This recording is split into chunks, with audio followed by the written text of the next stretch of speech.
আগষ্ট মাহৰ পৰা নতুন ৰূপত অৰুণোদয় আঁচনি আগষ্টৰ পৰা ধন বিতৰণ প্ৰক্ৰিয়া পুনৰ আৰম্ভ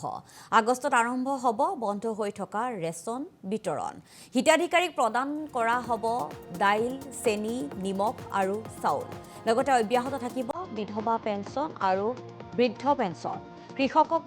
বছৰি 11,000 টকাকৈ প্ৰদান কৰা হ'ব আৰু PM কিষাণৰ অধীনত লাভ কৰিব এই ধনৰাশি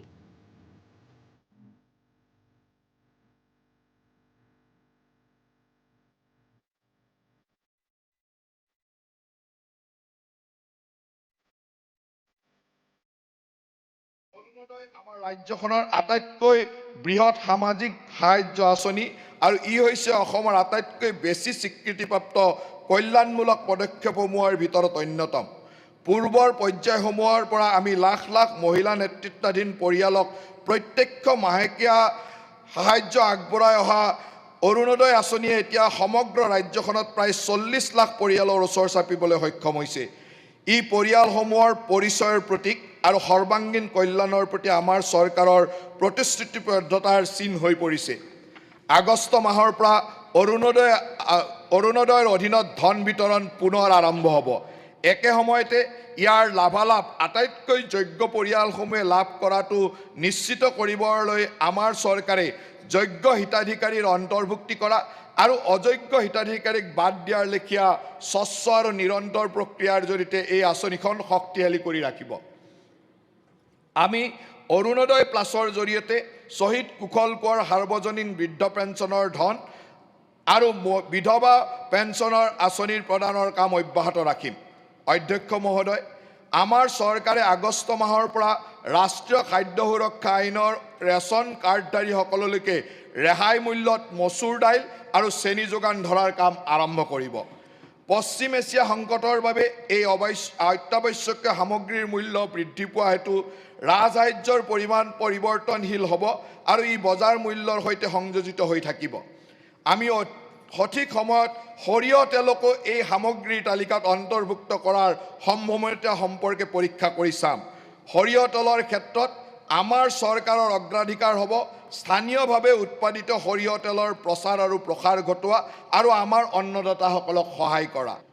বিধানসভাৰ নিৰ্বাচন প্ৰক্ৰিয়াৰ সময়ত নিয়মীয়া বাজেট উত্থাপন কৰিব নোৱাৰাৰ বাবে প্ৰাপ্ত নোহোৱা কল্যাণকামী আঁচনিসমূহৰ সুবিধা আমি অহা আগষ্ট মাহৰ পৰা পুনৰ আৰম্ভ কৰিম অৰুণোদয় আমাৰ ৰাজ্যখনৰ আটাইতকৈ বৃহৎ সামাজিক সাহায্য আঁচনি আৰু ই হৈছে অসমৰ আটাইতকৈ বেছি স্বীকৃতিপ্ৰাপ্ত কল্যাণমূলক পদক্ষেপসমূহৰ ভিতৰত অন্যতম পূৰ্বৰ পৰ্যায়সমূহৰ পৰা আমি লাখ লাখ মহিলা নেতৃত্বাধীন পৰিয়ালক প্ৰত্যক্ষ মাহেকীয়া সাহায্য আগবঢ়াই অহা অৰুণোদয় আঁচনিয়ে এতিয়া সমগ্ৰ ৰাজ্যখনত প্ৰায় 40 লাখ পৰিয়ালৰ ওচৰ চাপিবলৈ সক্ষম হৈছে ই পৰিয়ালসমূহৰ পৰিচয়ৰ প্ৰতীক আৰু সৰ্বাংগীন কল্যাণৰ প্ৰতি আমাৰ চৰকাৰৰ প্ৰতিশ্ৰুতিবদ্ধতাৰ চিন হৈ পৰিছে আগষ্ট মাহৰ পৰা অৰুণোদয়ৰ অধীনত ধন বিতৰণ পুনৰ আৰম্ভ হ'ব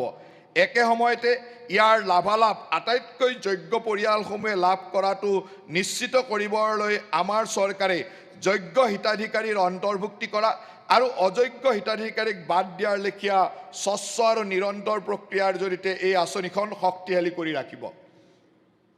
আমি অৰুণোদয় প্লাছৰ জৰিয়তে শ্বহীদ কুশল কোঁৱৰ সাৰ্বজনীন বৃদ্ধ পেঞ্চনৰ ধন আৰু বিধৱা পেঞ্চনৰ আঁচনিৰ প্ৰদানৰ কাম অব্যাহত ৰাখিম অধ্যক্ষ মহোদয় আমাৰ চৰকাৰে আগষ্ট মাহৰ পৰা ৰাষ্ট্ৰীয় খাদ্য সুৰক্ষা আইনৰ ৰেচন কাৰ্ডধাৰীসকললৈকে ৰেহাই মূল্যত মচুৰ দাইল আৰু চেনি যোগান ধৰাৰ কাম আৰম্ভ কৰিব পশ্চিম এছিয়া সংকটৰ বাবে এই অত্যাৱশ্যকীয় সামগ্ৰীৰ মূল্য বৃদ্ধি পোৱা হেতু ৰাজসাহায্যৰ পৰিমাণ পৰিৱৰ্তনশীল হ'ব আৰু ই বজাৰ মূল্যৰ সৈতে সংযোজিত হৈ থাকিব আমি সঠিক সময়ত সৰিয়হ তেলকো এই সামগ্ৰীৰ তালিকাত অন্তৰ্ভুক্ত কৰাৰ সম্ভাৱনীয়তা সম্পৰ্কে পৰীক্ষা কৰি চাম সৰিয়হ তেলৰ ক্ষেত্ৰত আমাৰ চৰকাৰৰ অগ্ৰাধিকাৰ হ'ব স্থানীয়ভাৱে উৎপাদিত সৰিয়হ তেলৰ প্ৰচাৰ আৰু প্ৰসাৰ ঘটোৱা আৰু আমাৰ অন্নদাতাসকলক সহায় কৰা আমাৰ চৰকাৰে মুখ্যমন্ত্ৰীৰ কৃষি সহায়জুলি যোজনাৰ জৰিয়তে ক্ষুদ্ৰ আৰু উপান্ত কৃষকসকলক সাহায্য প্ৰদান ব্যৱস্থা অব্যাহত ৰাখিছে এই আঁচনিৰ অধীনত PM কিষাণ আঁচনিৰ সৈতে সংগতি ৰাখি প্ৰতিগৰাকী যোগ্য ক্ষুদ্ৰ আৰু উপান্ত কৃষকৰ বছৰি 11,000 টকাৰ আৰ্থিক সাহায্য প্ৰদান কৰা হয়। আমাৰ চৰকাৰে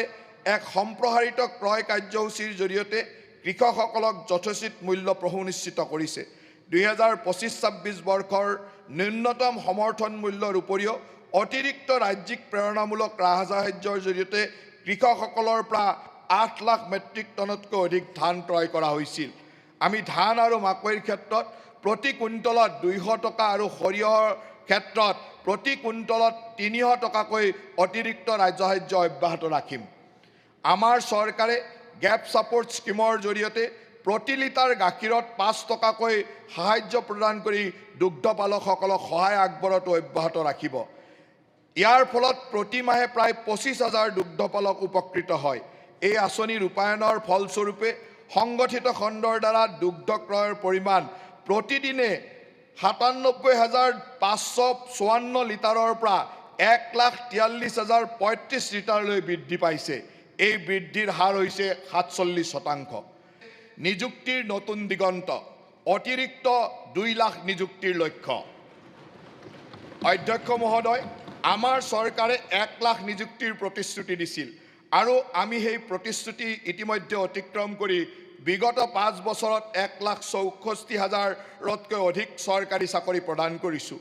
এই ধাৰাবাহিকতা অক্ষুণ্ণ ৰাখি আমি এতিয়া নিযুক্তি প্ৰদানৰ পৰৱৰ্তী পৰ্যায়ত উপনীত হৈছোঁ। অনাগত 5 বছৰত চৰকাৰী বিভাগ, বিশ্ববিদ্যালয়, চিকিৎসা মহাবিদ্যালয়, আইনগত সংস্থা, ছ'চাইটি, ষষ্ঠ অনুসূচিত অন্তৰ্গত পৰিষদ আৰু সৰহ পৰিমাণে ৰাজহুৱা অংশীদাৰিত্ব থকা কোম্পানী আদি সামৰি ৰাজহুৱা খণ্ডত ৰাজ্যখনত 2 লাখ নিযুক্তি প্ৰদানৰ লক্ষ্য স্থিৰ কৰা হৈছে। এই লক্ষ্যৰে এক বিস্তৃত পৰিকল্পনা প্ৰস্তুত কৰাৰ বাবে মুখ্য সচিবৰ সভাপতিত্বত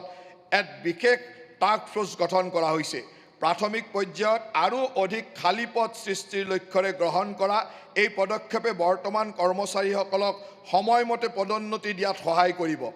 আৰক্ষী বাহিনী, ভূ ৰাজহ কৰ্মচাৰী, শিক্ষানুষ্ঠান, স্বাস্থ্যসেৱা প্ৰতিষ্ঠান, বন আৰু ৰাজহ উপাৰ্জনকাৰী বিভাগসমূহত নতুন পদৰ সৃষ্টিৰ কথাও আমি বিবেচনা কৰিম। সংকল্প পত্ৰত উল্লেখিত প্ৰতিশ্ৰুতি অনুসৰি এই চৰকাৰৰ সময়ছোৱাতে ৰাজ্যখনৰ নৱপ্ৰজন্মৰ বাবে নিয়োগৰ অধিক সুযোগ সৃষ্টি কৰাৰ বাবে আমি দায়বদ্ধ। নিযুক্তিৰ নতুন দিগন্ত, অতিৰিক্ত 2 লাখ নিযুক্তিৰ লক্ষ্য। অধ্যক্ষ মহোদয়, আমাৰ চৰকাৰে